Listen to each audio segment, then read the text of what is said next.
a price point, but I had better pictures and better descriptions. So what you bring up is so I'm going to cut to the chase instead of doing this back and forth. When I think hard money, I think usury. I don't know about you guys, but I think these rates are outrageous, and I just can't believe it. So, I'm just coming from a guy who's my credit card rates are really low, like at 9%, and my line of credit's 7.5 with prime, whatever. 1%. I started doing this. I've read different scenarios on investment properties, and I would look at doing things with partners, the rich uncle, right, or just somebody that had some money wanting to invest. And you glossed over this, but you said, well, you might split profits with that person. And you start looking at that and what you end up paying out when you bring in a partner that splits profits with you. And we ran a scenario at lunch today, and I think the profit we left on our calculator was like $24,000, right? And you had a $24,000 profit to the investor, and it was like $7,000 or $8,000 in fees that were to you, or something like that, right? On a $150,000 investment deal.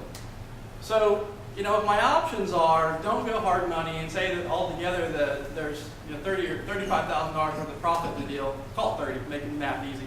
If I split that and I go 15 and 15 with my investor, I feel like I did something really smart. But really, if I would have gone with the hard money lender, I'm paying proportionately much less. So because it's 24 and 8 or something instead of 15 and 15 or roughly whatever the numbers are. I can't do it on the fly, but I used to always have that thought about hard money loans, like the rates are too high. But you got to think in terms of the short-term loan, what's your cash on cash ROI, and then what are your other options? It is kind of like the rich uncle or the hard money, because I don't know if even these hybrid programs where they can close quickly enough that the good deals can get caught up. And that's one of the things is speed is so important, because right now, you guys know you're competing against a bunch of hedge funds right now, right? There's all these big companies out there buying, and you're competing with everybody that watched an infomercial at 2 in the morning, and you're competing with everybody who went to someone like Robert Kiyosaki. I heard all these people are now your competition, and if you want to have a shot at the deal, you have to get there quick and close quick. So that's kind of my plug from somebody who's, I've kind of come around to going, the investor split profit thing sounds good, but it's not really that great of a deal.